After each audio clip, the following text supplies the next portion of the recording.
When we get older now, me say, yo, from you have food, a roof over your head, and people will love you, you're rich. So me always look at it.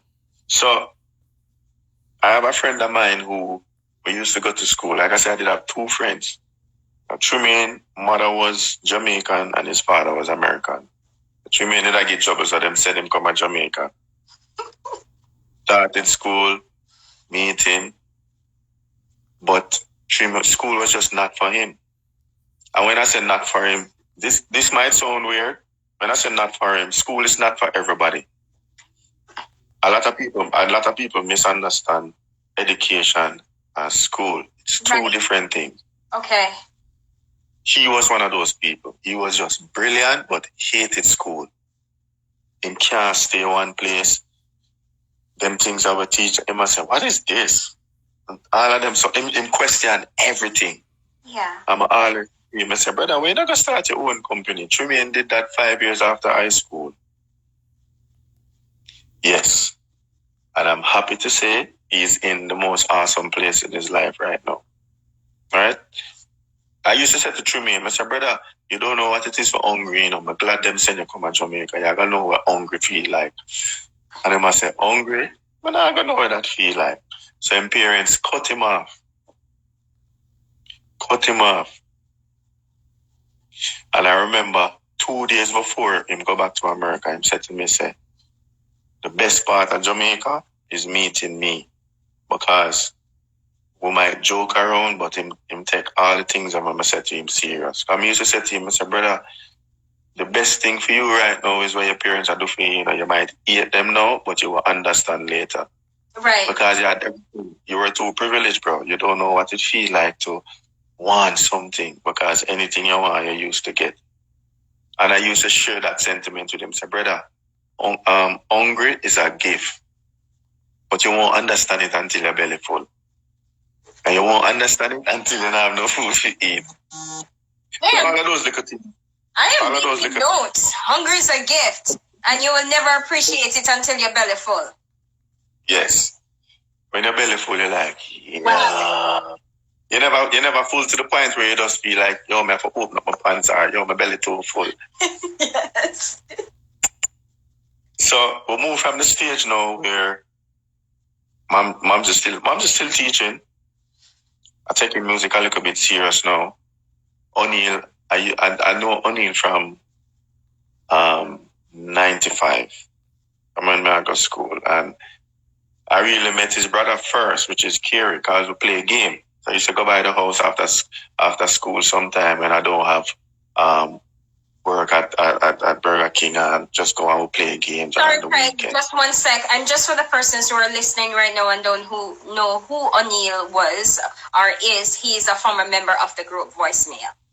As well, because I know we have persons from UK. I saw persons from UK on, as well as Brazil, just in case you're wondering what is going on, and in the States as well. Sorry, Craig. Oh, and if you're listening to us right now, please share the conversation and also follow us right now. Yeah, go ahead, Craig. So rest in peace to O'Neill, of course. Oh yeah, for sure.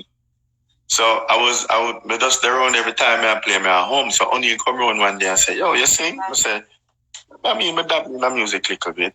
And then I sing for him. I say, brother, this is not dabbling, this is straight singing, man.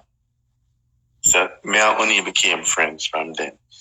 So when the whole Voicemail come together and they said they wanted a bass singer, I said, yo, I know a bass singer, but I don't know if him going to be interested, because him have his own business. At the time, O'Neill was doing his own business. Everything was just extremely awesome. So call him, introduced the idea to him. Wasn't for it at first.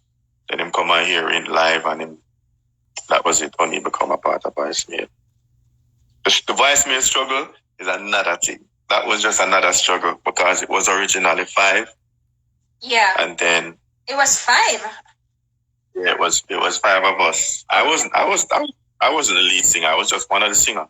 The lead singer was Leon, and Leon was of England, UK, and Jamaican parents. So him did not get trouble too, and instead him come to Jamaica.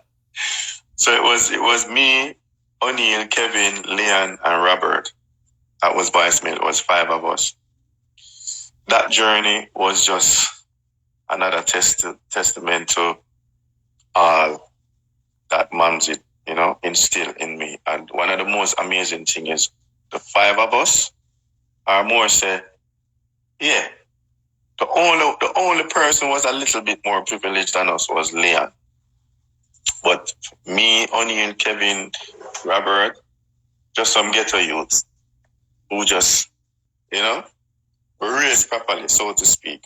Right. Anyway, the long and short of it is Robert and Leon leave the group, and it was just me, Kevin, and O'Neill. And O'Neill wanted to audition more people, and I was like, bro, if the three of we can't do it, I don't think we need to continue this group thing.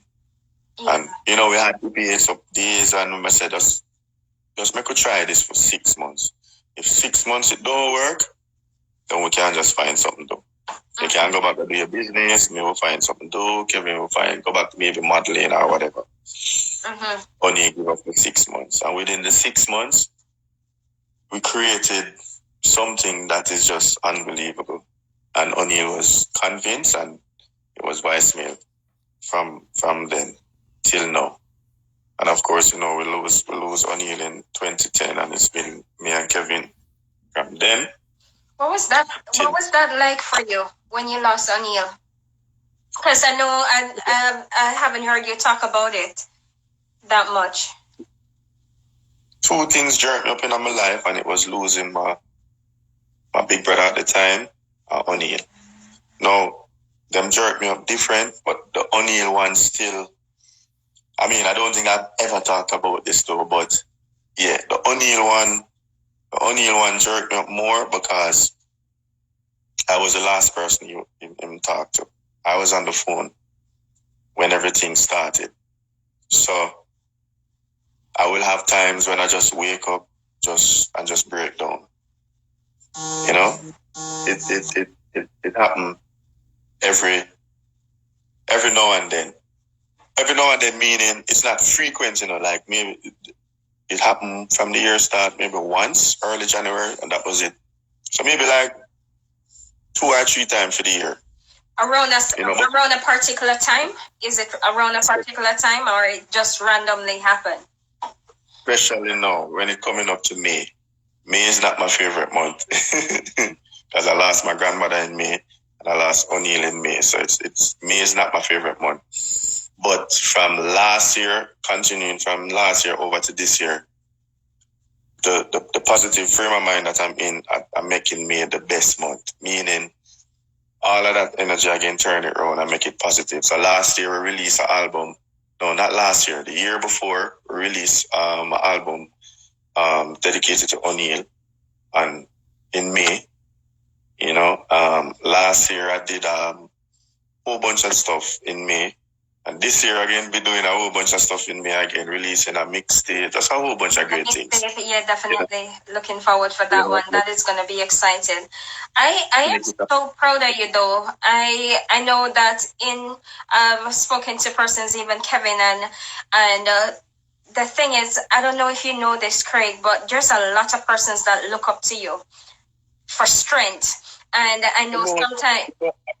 I've been hearing that recently a lot. I guess because I've been doing, as you know, I have a pastry company. I started a pastry company with this whole COVID thing, and I've been doing some unique interviews, if I should put it that way.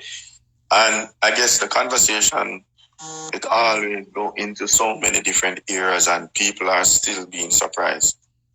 And I can't even tell you, I have 48 messages in my DM that I don't pay attention to yet, and I know it's based on an interview that I did when I was talking about mental health and my perspective and my view on it, my view on everything that's going on in the world now, not just Jamaica, because it is a worldwide thing. Mental health is not just local; it's a worldwide thing. And a lot of the things that are the crime and everything that is going on in the country, it's still based on that. So a lot of people been asking for me to be their mentor and a whole bunch of stuff, and it's surprising. It's overwhelmingly awesome, yes, but I'm still surprised. Yeah, I'm still surprised. Still feel good to know that I can share something and it resonates with another human. So. And this is one of the reasons I love this platform so much, because your fans or your supporters, they're getting a chance to see a different side of you. They're getting to know a different side of you, because unlike the usual interviewing style that I normally use, where I'm asking you a bunch of questions and have questions line up and everything, it's nothing like this. This is a different technique. I want to know you, the person. I want to know how is it that I want to know Jerome.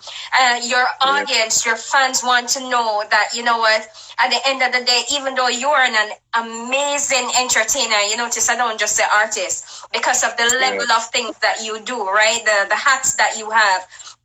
No pun intended. so